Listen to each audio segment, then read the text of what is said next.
I'm struggling to rebuild my self-worth after my ex-fiancé left me for a woman who seems to be a younger, smarter, prettier, and better version of myself. Posted by you/Malaki.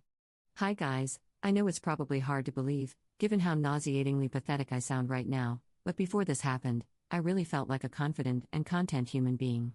Almost all of my current friends are mutual friends with my ex-fiancé, so I don't want to embroil them in this drama or compel anyone to choose sides or feel uncomfortable. So, I guess I'm turning to this community for solace and guidance because I've read a great deal of mature and grounded advice here. I hope this sounds somewhat coherent, as I've currently locked myself in a conference room and shut the blinds so no one can see me cry as I type this. I, 31F, was with my ex-fiancé, 33M, for 7 years. He is the only romantic partner I've ever truly loved. I was completely head over heels in love with him. Even now, after all this, I still feel that way about him. He is charming, goofy, kind, quick-witted, interesting, ambitious, and gorgeous. We got engaged 2 years ago, but we're not in a rush to get married. About a year ago, we began to seriously contemplate trying for a baby. We had lived together happily for 6 years, we had done all the traveling and partying we wanted to in our 20s, and we were excited to start our family. Over the next 6 months, he was much busier than normal, but I didn't think anything was wrong. I did my best to alleviate any extra stress he had, though I was experiencing some extra pressure at work too, by taking over all the housework and errands, helping him organize and pack for trips, and just being understanding when he would work very late or need to leave for a week or two. We didn't spend as much time together during that period, and I missed him a lot, but I thought we were still happy. When the 6 months were over, our schedules reverted back to normal. I felt relieved until I started to notice him becoming more distant despite the fact that we finally had more time together. He started going on his phone more frequently when we were together and seemed to be more protective of it. I'm not generally a jealous person, and I trusted him completely, so I didn't think much of it. Then, one day, after another month had passed, I brought up the topic of trying for a baby as we had discussed. I could immediately tell something was wrong. He was quiet for a while, and then he unleashed a flood. He said he was unhappy with our relationship and had been for some time. He said that he cared about me deeply but that the spark in our relationship had died, and that he had tried to convince himself he could live without that spark but had ultimately decided that he couldn't. He said I had done nothing wrong and, in fact, was the perfect partner, but that didn't change the fact that he couldn't shake this nagging feeling that I wasn't the one for him. He said he didn't want to hurt me but couldn't condemn himself to a lifetime of settling for someone who wasn't his dream girl, even though he didn't know if his dream girl existed. He said he was sorry, but he couldn't live a lie anymore. I don't think I said a single word as he was telling me all this because I just felt so utterly shocked and blindsided. I just stood there, staring and listening, crying silently. When he finished, all I could utter was something like, "Okay. I'm sorry, I didn't know. Do you still love me?"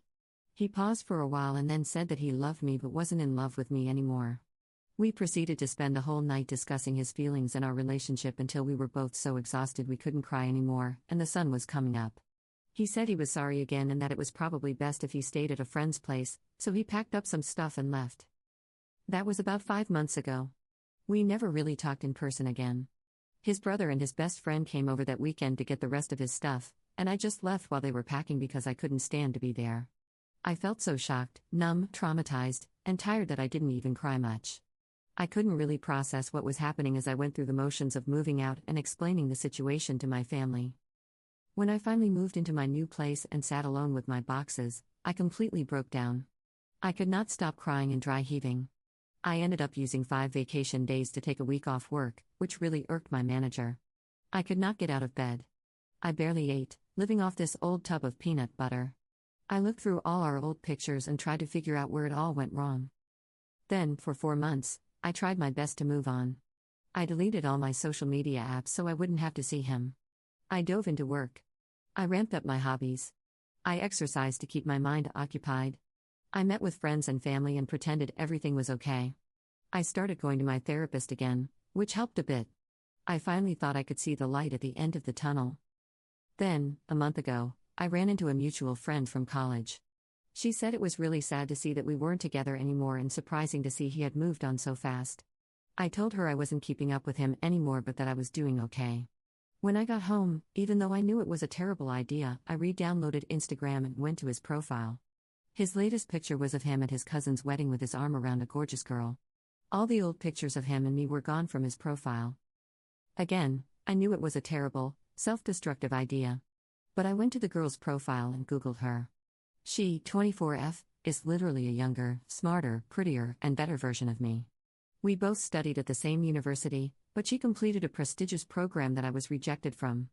We both have green eyes and brown hair, but she is far prettier, legitimately looks like a model, and has tens of thousands of followers even though she's not an influencer or anything.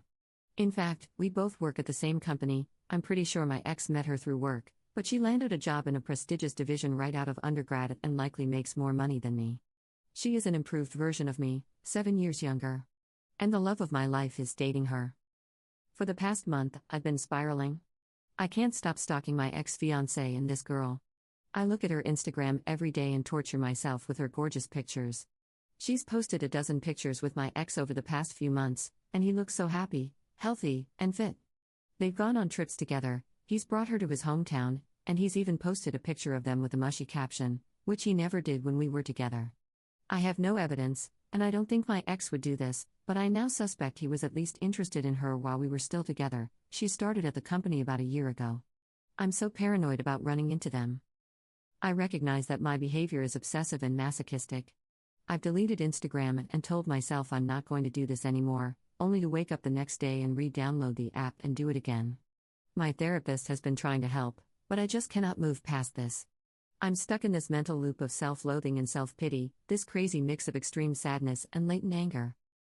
I feel so incredibly low, worthless, used up, discarded, and suddenly, so incredibly old. I know that comparison is the thief of joy. I know that I am objectively still young enough to move on. I know that social media is a highlight reel and their relationship may not be perfect. I know that this girl has done nothing wrong to me. I know that my ex deserves to find his dream girl. But none of this knowledge softens the fact that I thought that by this time this year, I would be pregnant with the love of my life, and instead, I'm alone, and he's found someone better. Please, if you've ever experienced something similar, share your words of wisdom. Or commiserate with me. I don't know. I just feel so worthless and alone. Relevant comments. Commenter. Well, I just want to validate that what you're going through would be pretty nightmarish on any one of the many levels you've shared. You've really done nothing wrong here. You were living your life, you were in the thick of it, and you are writing out a series of horrible truths that are entirely out of your control. Like the other comment says, therapy and perhaps medication for a time. In my case, medication often helped me get out of really bad spots and was something I was able to stop after a few months. It doesn't have to be a forever thing. A few years ago, I worked at a very incestuous restaurant and saw a lot of horrible things go down. One of my friends/coworkers was dating another guy we worked with and had been for years. One night, a customer gave him her phone number. He ended up cheating with her, having a kid with her, and marrying her within the span of a year. And he was so delighted, he couldn't keep her away. She was at every social function and visited the restaurant frequently. The ex attempted to continue working with him but spiraled hard, as she was already a bit of a mess. I went through a similar situation in the same workplace, was dating a coworker, we broke up, and he began sleeping with a coworker who had been hitting on him for months while we were together. I threw away years chasing him and hating her.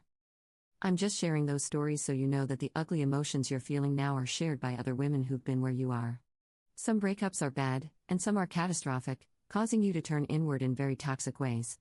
Just remember that before discovering this girl's existence, you were happy with yourself, and as of this moment, you're still that person. Your emotional world has blown up, but you are still a stable person in the world and can, and should, utilize any freedom you have to lean into that emotional chaos. I found women's group therapy to be really helpful in addition to one-on-one therapy.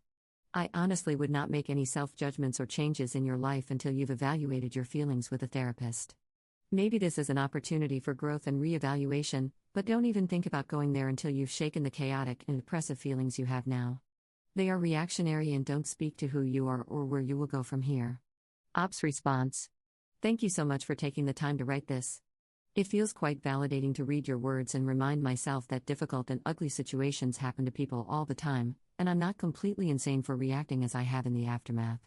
It feels like I've completely lost myself, but hopefully, this is just a terrible reactionary state, as you say.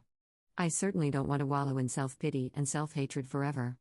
I will look into group therapy options in my area and try harder. Again, thank you. Update 3 months later. Hi again, Reddit. It's been about 3 months since I posted about my struggle to move past my 7-year relationship with my ex-fiancé. While I cringe when I think about the pathetic state I was in when I wrote that post, sobbing alone in that conference room, I was stunned by the empathetic, mature, and helpful advice I received from members of this subreddit. These past few months have been an absolute roller coaster, and I thought I owed this subreddit an update, given how much solace and guidance you all gave me during some of my darkest days. I don't think things would have worked out nearly as well if I had continued to bottle up those festering emotions and isolate myself, so I'm grateful for every single person who commented and messaged me. Thank you, thank you, thank you. So, here's what happened. The night I made that post, I finally blocked my ex-fiancé and his girlfriend on Instagram, as many of you suggested. I think actually verbalizing how obsessive and masochistic my behavior was, instead of keeping it all inside, and finally feeling validated in my emotional reactions after reading your sympathetic comments, instead of feeling alone and crazy, clicked something in my brain. I resolved to break out of that self-destructive loop, to stop torturing myself with their perfect pictures and reclaim a modicum of self-respect. It was an incredible relief to not be constantly following the impulse to view their new pictures and to give myself some time to heal instead of picking at that scab every single day. That weekend, I decided to reconnect with my family and friends and stop pretending that I was handling the breakup flawlessly. They were incredibly compassionate, though also shocked that I had been hiding my dark feelings so well, and it was like I'd instantly rebuilt my support network. I didn't realize how emotionally isolated I had become until I was able to be honest and open with the people in my life. I did continue to avoid talking to friends who were mutual friends with my ex because I didn't want to put anyone in an awkward position, but I was able to reconnect with a few of my other friends, and I took the initiative to finally make some fun plans. Getting out of the house to enjoy brunches, hikes, and shows with my friends over the past few months has been incredibly beneficial for my mental health. Just being in new environments and focusing on people other than my ex was therapeutic, even for someone who tends toward introversion like me. Per your suggestions, I also decided to try out another therapist. I did find my original therapist somewhat helpful, but I also felt like he was not able to relate to some of the nuances in my issues, given that he was in his late 50s, so we had a bit of a generational gap. My new therapist is incredibly compatible with me and instantly understood the intricacies of my problems. She has helped considerably with addressing the roots of my insecurities and was able to validate and analyze my feelings in a much more intimate way. If you are struggling to find therapy useful, I highly recommend shopping around for a more compatible therapist. Therapy is certainly not one size fits all. Another popular suggestion from you all was finding a job at another company, away from my ex-fiancé and his girlfriend. I didn't think that would be possible since the job market in my field is not great at the moment, but I began actively searching for other positions. I brushed up my resume, filled out a couple of applications, and even, surprisingly, secured an interview. Then, out of the blue, someone above me in my division quit to join a competitor. The senior managers were quite eager to fill his role quickly, so they decided to go with an internal hire. And after 5 or 6 rounds of interviews, God, I absolutely dread interviews, I got the job. I'm so grateful for this promotion. Not only is the salary substantially better, but the hours are actually more consistent as well. It's crazy, I feel like the momentum of my life has shifted so quickly. And I finally have an office. It's tiny, but I really enjoy it. The only downside was that this promotion also meant I would have to continue working in the same building, albeit a very large building, as my ex. And as I left work before Christmas, the moment I'd been dreading came. I ran into my ex as I was leaving the office. We exchanged a few pleasantries, and he complimented my new haircut. I thanked him, wished him well, and said I had to hurry to catch the next train. I wish I could say I felt cool and collected, but I was so nervous to see him again for the first time in 6 months that I was almost shaking. On the commute home, I calmed down and actually thought, hey, that wasn't so bad. He looked good, but I didn't feel a rush of sadness or desire or anything. I mostly just felt awkward, like we'd become strangers again. I didn't feel that familiar impulse to stalk his Instagram and actually felt happy to see that he was doing okay since I'd cared for him for so many years. I felt like, at last, I was really moving forward. The next day, I woke up to a dozen messages from my ex-fiancé. They started at around 2 a.m. and were slightly incoherent in parts, so I'm guessing he was a bit drunk when he sent them. They were all long walls of text, which surprised me because he's not typically big on verbalizing his emotions. He wrote that he hadn't been able to stop thinking about me since we ran into each other outside the office, that he was sad that we weren't friends anymore because I still felt like his best friend, and that he regretted how everything went down. He said he questioned whether he'd made a huge mistake in a moment of weakness and screwed his whole life up, and that he couldn't help but regret it all when he saw me. He apparently noticed that I blocked him on Instagram, which I found funny, given how intensely I had been stalking his Instagram, and said that made him really sad. I gathered from his messages that he'd likely broken up with the woman I'd seen on his Instagram because he said that he felt like he had been searching for some ideal woman who doesn't exist and that he wanted to reignite our spark after failing to find that same spark with other people. I'm not going to lie, it was shocking to read his text, and I was trembling and struggling to process a lot of it at first. Part of me wanted impulsively to give him another chance, but after taking a day to mull over his words, I ended up feeling like he was less sorry that he'd lost our relationship and more sorry that the greener pastures he sought weren't quite as green as he'd imagined. I tried to respond kindly but firmly, saying that I really treasured and appreciated our relationship but that I felt like I could no longer trust him to the same degree I once did and that it would be confusing and painful for us to become friends in the near future. I told him how hurt I felt when he blindsided me after promising that nothing was wrong and how I struggled for a long time to figure out what was missing in our relationship. But ultimately, I felt that as long as he thought the missing part was so crucial that he wanted to leave after all those years together, then we probably weren't meant to be together. I wished him the best. He didn't respond to my messages. I was a bit shaken by the whole thing, but I proceeded to enjoy my holiday break with my family and even elected to go to my friend's New Year's Eve party, which I was considering skipping. Well, I'm super glad I didn't skip the party because I ended up meeting a wonderful man there. He's funny, intelligent, cute, interesting, and compassionate, and he's eager to settle down and have kids after also recently exiting a long-term relationship. We've gone on 3 dates so far, and at the risk of sounding too enthusiastic, they've been the best dates of my life. We want to take it slow since we were both in long-term relationships a year ago, but we've been stunned by how compatible our personalities, interests, and goals are. Frankly, we're both quite keen to start a family as soon as possible.